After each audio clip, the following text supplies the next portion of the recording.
of your fees in order to get certified, and that pretty much almost always takes care of the cost or very close to the cost of what it takes to get certified. And also part of the cost is the yearly, or I guess it's more of a quarterly cost, in which you pay half. I'm trying to get my finger in here. Half of 1% of your gross sales is what you need to pay to your certifier. Half of 1%. So if you sold $1 million worth of product, $1 million, you would owe your certifier $5,000. And so that's not great. That's not a lot, because you get so much more value out of your product. I deal with grains with my business, and organic grains sell for twice to sometimes 3 times more than a conventional product. And so to say that there's no more, I can't do it because it's too expensive, that's not true. They do it for either one of 2 reasons. Either their local extension agency tells them they can't do it. They're not, it's just too hard. It's too hard to do, or they do it just because they don't want to do the paperwork. Mm-hmm. Because that's the main reason. And the importance of organics is as we move forward, in the future of our farming community, is that we need to try to preserve our soil, of what we farm on, because that is the lifeblood of who we are, of how we eat. I saw someone send me a little text today or something that said, that our existence is owed to 6 inches of topsoil and a little bit of rain. And that's true. All of the food that we eat, everything all revolves around the soil. I mean, if you want to get going basic, you can always go even back to the book of Genesis. If you want to go into that area, that it says that the Lord picked up the soil and breathed life into it and created Adam. So, that's how basic it is. We come from the soil in that way. So yeah, I've kind of been ranting around there. And so, so we want to talk about the difference between conventional and I'm going to get some stuff off my desk here. Conventional and organics. Conventional agriculture is not a sustainable way of farming.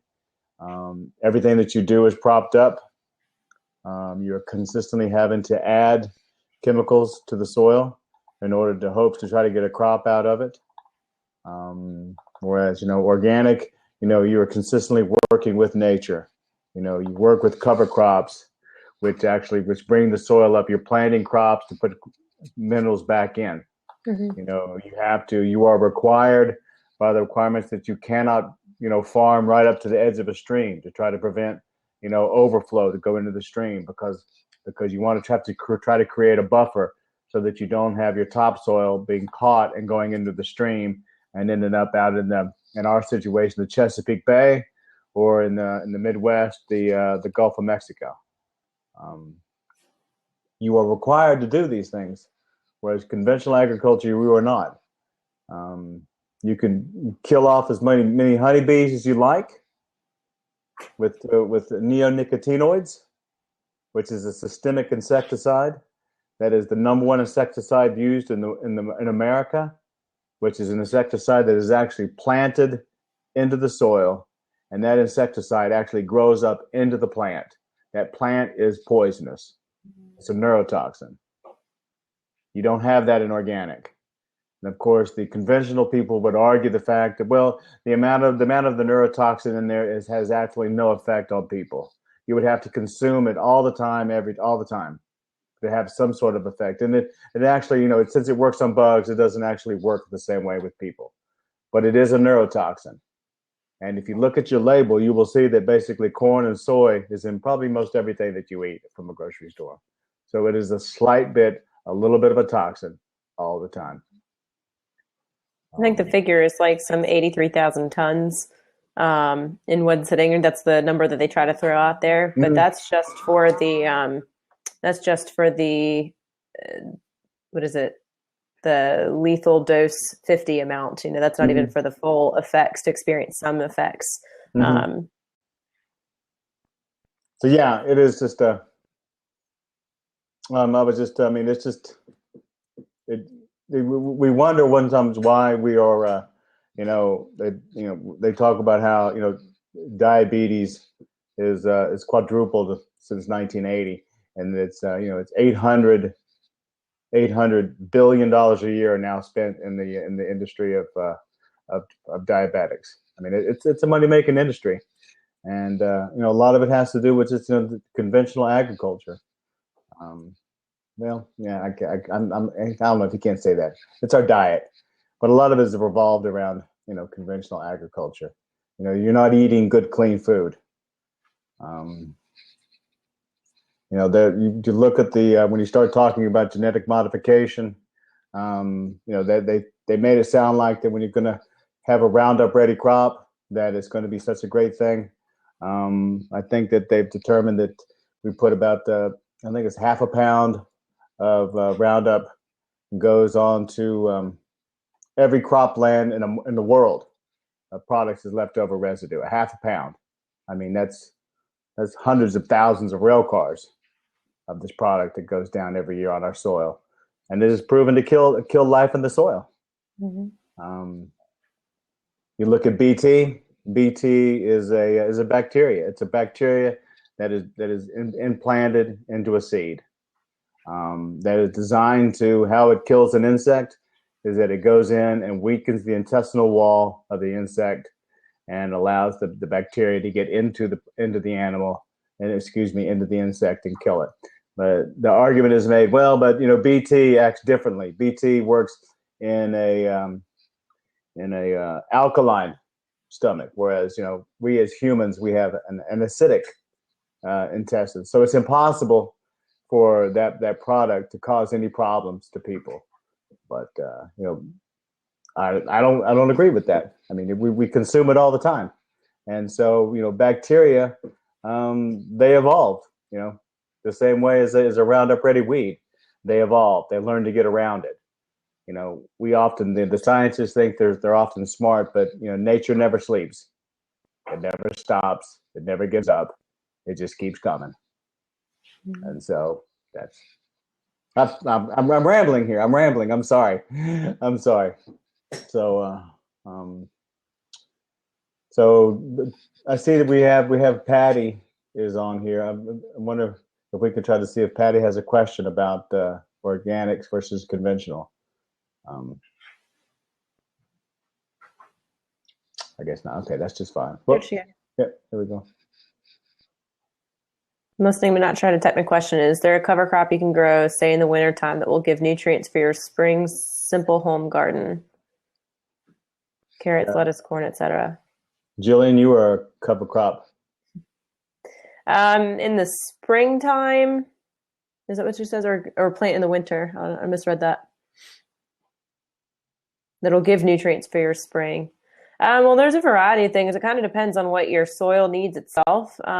Starting with a soil test is great because it kind of gives you an idea of what you need to replenish instead of just throwing something in there and hoping it works. But you can use certain clovers. You can use Austrian winter peas, things like that. Even if you're trying to break up the soil too, there's also radishes that you could plant that will disintegrate over time before spring hits, that create channels in your soil to help with water and airflow. So it kind of more depends on your needs of your garden, what you need to replenish. So a lot of your clovers are going to help with the nitrogen content in the soil. The winter peas, I'd have to grab my book on that to recall what all it does. The peas are also a nitrogen fixing. They also fix nitrogen in your soil, so they're going to help to put nitrogen back in your soil. And pretty much all the cover crops are going to scavenge some sort of nutrients, bring them up from the soil and bring that up to the top surface. So, but in general, your clovers and your peas are probably going to be your best product to trying to build your nitrogen up in your soil. Yep. But there's a variety of things. Winter rye is a great product. Hard red winter wheat as well. So yeah. Any of those or would work just fine. I mean, a lot of times, I mean, especially if you have the ability to, you can plant some of this and even have, in your garden, if you have chickens to come in and forage on that, that's going to be even better because they're going to, as they will consume some of that in your garden and eat that during the winter. And by eating that and digesting it, they're going to make those minerals even more bioavailable to your spring garden. So. Mm-hmm. Yeah.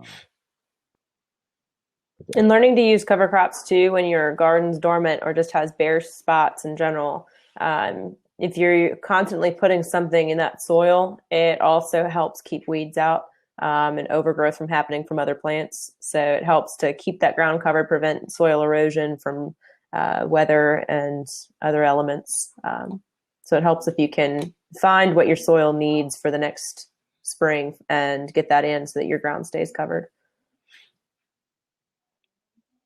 Yeah, like it's also those cover crops. Like I say, it also provides a place for for bacteria and fungi all to live in your soil, and it helps to keep life churning in your soil during the wintertime because life does not die in the soil during the winter. It's extremely active. So why do people think that non-GMO designation is the same as a certified organic? Because somehow people have gotten to the thought that somehow that the reason that so many things are put onto the soil is that it has to do with GMOs. The GMOs are the reason why we use so much Roundup. GMOs is the reason why we use so much chemical fertilizer, but that's not true. That's not true. Non-GMOs use just as much of all of these products. It's just for Roundup, they just use it at a different time. You may put down a cover crop and then you may spray it down, or not even put down any cover crop. You may let the weeds come up and you spray it and try to have a clean planting area, and then you just plant in the spring.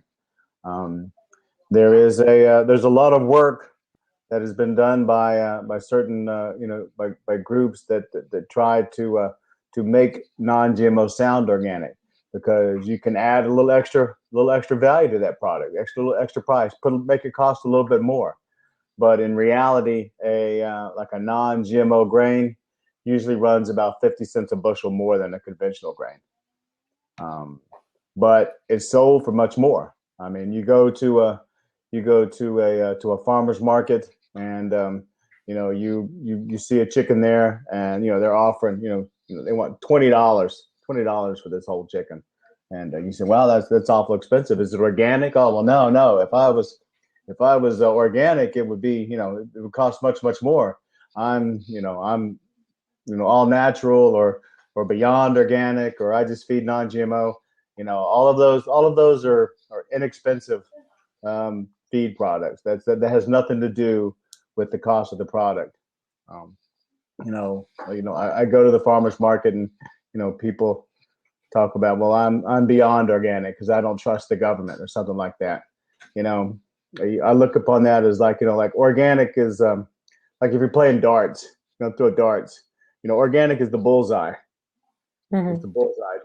That's what you're hoping to get to is organic, and you throw in the darts, and it's every farmer's idea of what is considered, because beyond organic you miss the target. So it's every farmer's own designation of what I look upon to be beyond organic. Some farmers may get very close and say, well, I'm beyond organic, or some may just be almost completely off the dartboard and say, well, I'm beyond organic. And both of them are right. Neither one of them are organic. So, yeah, I'm sorry. I rant sometimes. Well, there's what is that one group that we keep interacting with at conferences? It's the Animal Welfare Approved. They take labeling and explain what all these different labels mean. And it's surprising. I mean, even when I was glancing through it, there's things that I didn't realize, as far as when people tell you, oh, well, I grass finished my cattle, et cetera, things like that. It doesn't really mean anything except for the last maybe 2 months or so that they were on grass. Mm-hmm. Before that, it was all corn. So knowing the difference between non-GMO and organic and the practices behind the two are really important, because they try to mislead you with especially with the pricing, like Kevin was mentioning, if they chalk it up as expensive, people automatically assume that, oh, it must be. If it's expensive, it must be good. Yeah, if it's expensive, then this must be a good thing to go with. But price doesn't mean anything. But Jillian is correct. You should go to, take the time to go to the animal welfare approved website, and they have a little section there where you can click on that explains the meaning of all the labels that you'll see on a package, whether it's all natural, whether it's grass fed, grass finished, certified organic, free range, non-medicated. I mean, it's just it's a plethora of a world of the things that people put on a label. Mm-hmm. But then that's another, plus of organic. I mean, it's all of them claim to do different things, or all of them strive, but pretty much, organic is what it's all wrapped up in one package. You know what you're getting when you get organic. You know what you're getting. It's in plain English. You can go to the organic standards and read it all and know exactly what it is. If I did have to, like I say, organic is not perfect. It is an ever evolving process and standards. I know that when they first started, they had some pretty strong animal welfare stands, and then it started to weaken. A lot of big companies that got into organics, and it's fun, and particularly in the dairy area and poultry, lobbied very hard to weaken those standards, and they succeeded. But it's turning around, and it's becoming, the standards are getting more difficult again. So I think that it is in reality, if you think about it, the organic standards have been around for I'm gonna say about 15 years. So I mean, it's a fairly new standard. So I mean, it's ever changing, and it just takes input from people, and from citizens, to let people, to let the board know what they want to do, and so yeah. But it is, I mean, it is the organic is the one that you always can trust and know what it is. I will say, with some of your bigger corporations, it's versus your farmer that you get to know personally that is doing organics, there can be some discrepancies with their practices. And that's the difference between those that are truly trying to find the best form of agriculture. They're truly trying to, maintain proper environmental conditions, whether that means protecting the soil or protecting the animals' welfare, et cetera, things like that. Versus those that are just going after the niche market itself. So your larger corporations aren't necessarily going to be as committed to organic practices as your true independent organic farmer will be. So it's important to get to know your farmers locally to see their practices. But if they are certifying organic, there's certain things that they do have to follow. So generally, it's more consistent than other forms of conventional. Mm-hmm. So yeah. But if you look at like I said, we're going to guess the topic was organic, compared to conventional. It's all organic is about sustainability and the quality of our soil, the quality of our water, all of these things that make us all, a healthier environment. It helps to keep, our waterway clean. They've just passed a new little thing that's out in California about how they're going to limit the amount of fishing for smaller species fish, because they are the lowest on the little fish, big fish, the feeding chain. They have to keep an eye on these things, and they are also probably the most damaged by the small fish are the most damaged by water pollution as it rolls out off of these farmlands. I mean, you look into the Gulf of Mexico, there is just a big dead zone where the Mississippi flows out into the Gulf, and that is just due to the amount of chemical fertilizers that leach out into the water and go into the Gulf of Mexico. I mean, it used to be an incredible fisheries, but now, it's just a dead area. There's nothing there. That's all due to conventional agriculture.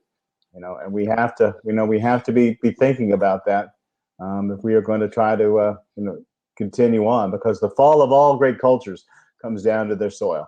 I mean, they deplete it, they don't take care of it, and it's been proven in history. And if you don't pay attention to history, you're bound to repeat it. Mm-hmm. So, any other thoughts? Like I said, I've been rambling today. I'll tell you. I am sorry. But it is something that I'm passionate about.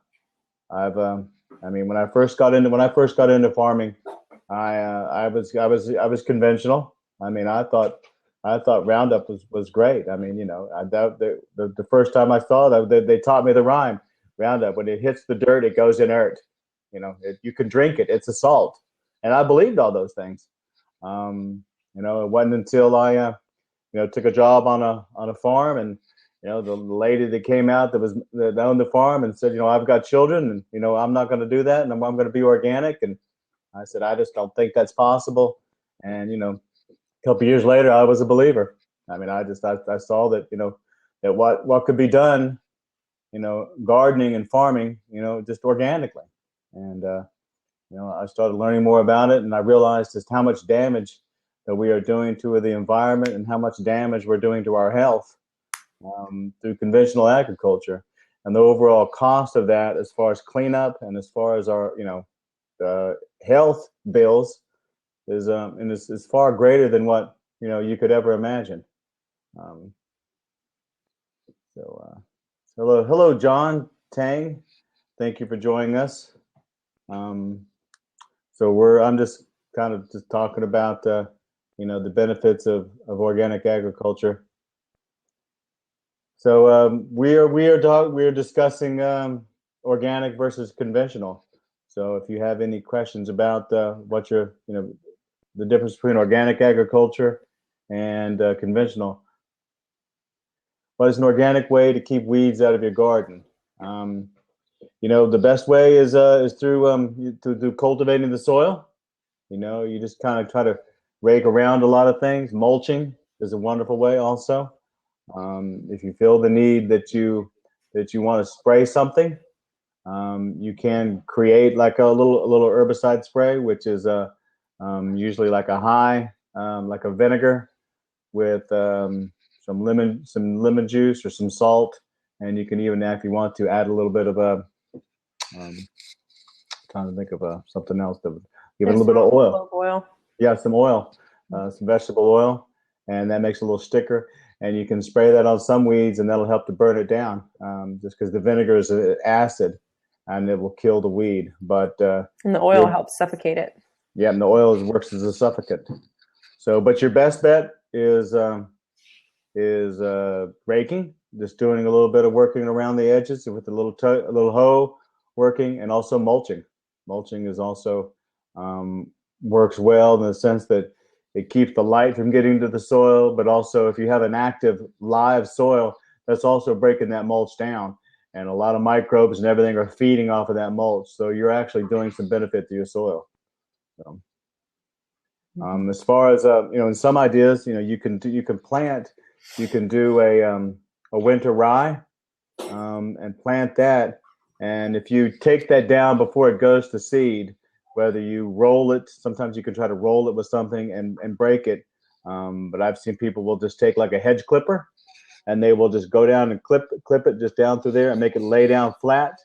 There's something about, I don't know exactly what, there's something about winter rye that actually will prevent seeds from germinating. So you can actually start your plants in a like little containers and the little seed cubes and those little things. Start them in that, and then dig down in between that rye and plant your plant into that. And you've created it's mulched, but also there's a chemical action that actually will prevent weed seeds from germinating. So it's a very effective way. So, but that's probably the most definite way is just through mulching and through cultivation or raking or hoeing or something like that. I mean, Physical removal is always the best way as well. Yeah. Getting the roots out of there. And, with most weeds, if you just take the top off, if you just burn the foliage, that root system's still going to come back. So getting down and digging in the dirt and getting it out is always going to be your best bet. Mm-hmm. I mean, you can also they make little flamers. You can actually burn them with a heat, little flamers. If you don't have that big a garden, you can work with a little hand flamer. Like I said, getting in there and get your hands dirty in the dirt is always a plus. Mm-hmm. There's trying to think. There's an actually is they found a bacteria that lives in soil that works. Trying to think, what is it when you take antidepressants? What is it that does something? Changes your serotonin. Serotonin, exactly. It's a serotonin. Boy, you jumped on that one. I'll have to ask you a question. The serotonin, it actually has a positive effect on your serotonin. So it is. I mean, they found there's a particular microbe that's in the soil that makes you happy. It makes you happy to just get out there and work in the garden. That's why we call it manure therapy. Getting out there and working in the dirt. Yeah.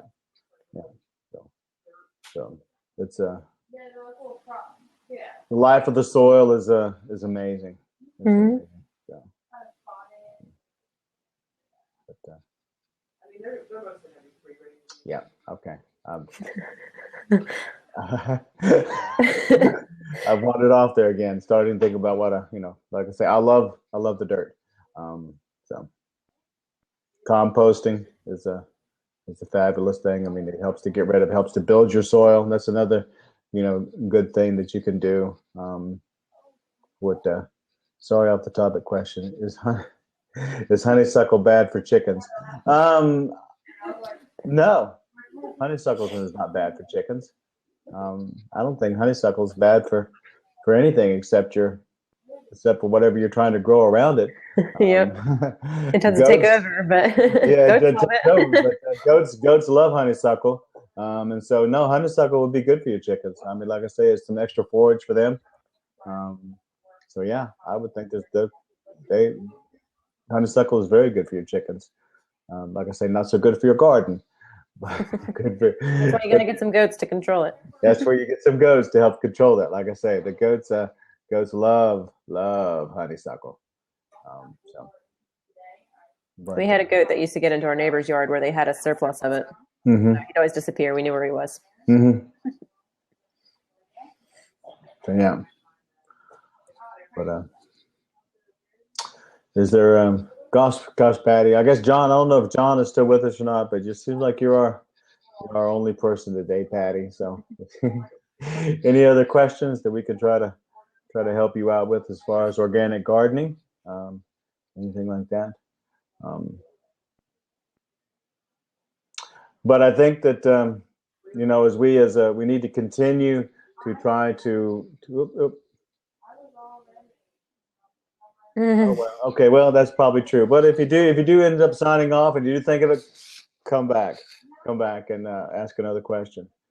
But I think it's interesting that the people that believe in organics that push for that, the thought that there cannot be some sort of change, and that's not true. We've just found out that like the little state of Vermont, voted for GMO labeling, and it's going to happen all over the country now because they voted for it, and the needle always moves to where the dollar is, and as more and more people demand organic, the cost of organic is going to go down because so much of the cost of things involved in the supply and demand. The supply of organic grain is not that great, but the demand is there, and and you can see other countries that are succeeding with it. Mm-hmm. Look at New Zealand I don't know for other forms of agriculture, but I know their viticulture, it's almost 100% organic, if it's not truly 100% organic in their country. But they're doing very, very well with that. They're committed. Same for their dairy. Their dairy is also. They're amazing what they've done as far as organic and grass-fed dairy. They're head and shoulders above us. Mm-hmm. That's because we're often somehow we got it stuck in our mind that that that it's up to us to feed the world.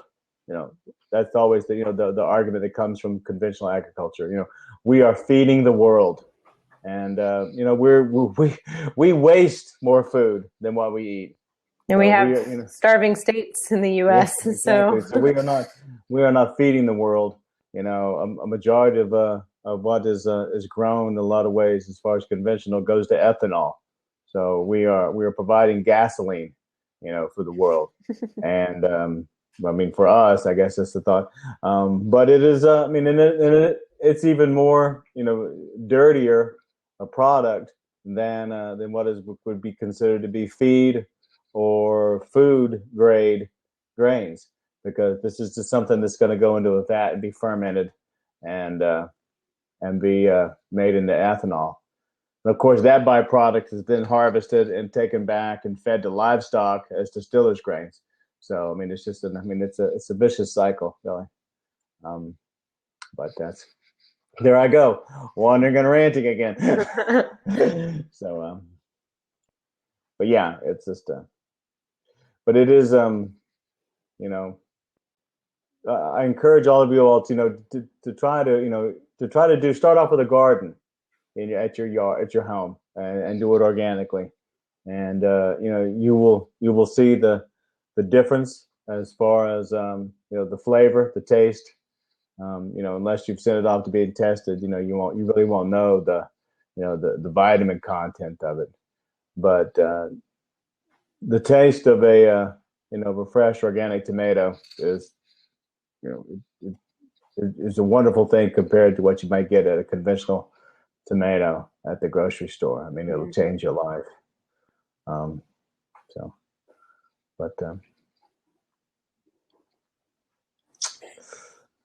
well, okay. I guess we may be coming to another end. So, unless Jillian, would you like to talk a little bit, or like I say, I've kind of hogged this today's show. So. Well, similar to what you were mentioning, the talk that I gave to the 4-Hers in Charlottesville area was very similar to what you talked about. The benefits of organic. Many people think that there aren't any. They think it's too expensive, that it's too hard to sustain, but that's just not the case. It's proven itself. It's the oldest form of agriculture. So how is it not sustainable?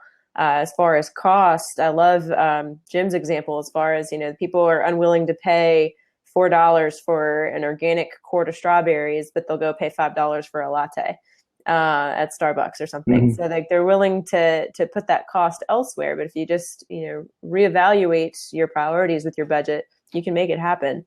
You can buy quality feed, and when you are consuming quality products, organic products, from my own dietary standpoint, with all of my dietary restrictions, when I eat organic, I feel a lot better. I have a lot more energy. I can think more clearly. And it's great for you. So why would you not want to pursue that?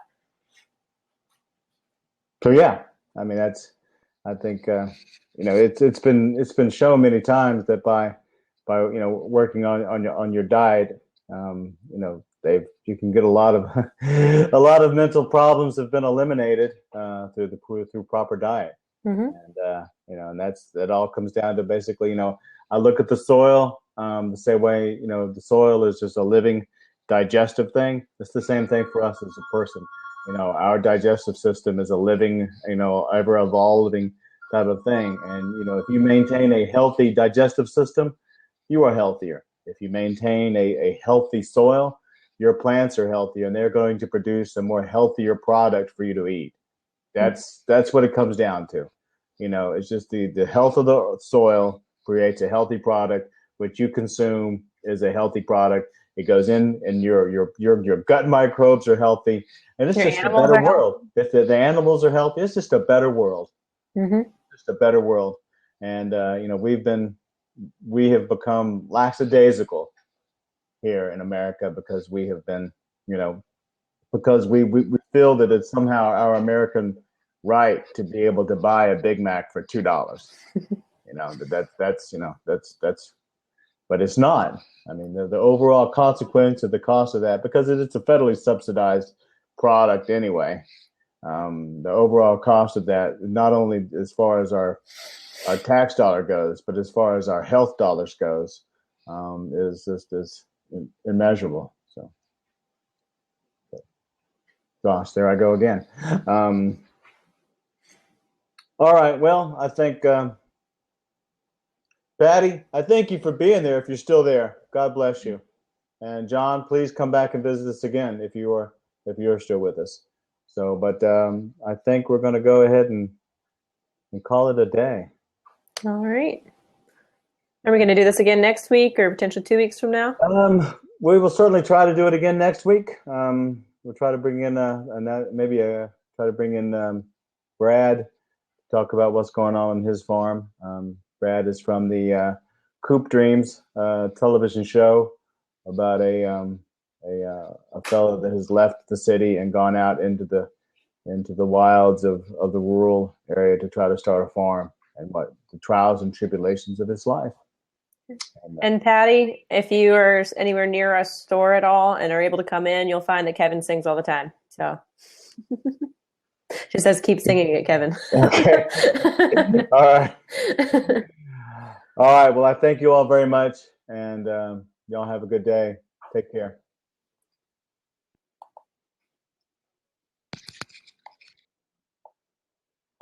Where'd that go?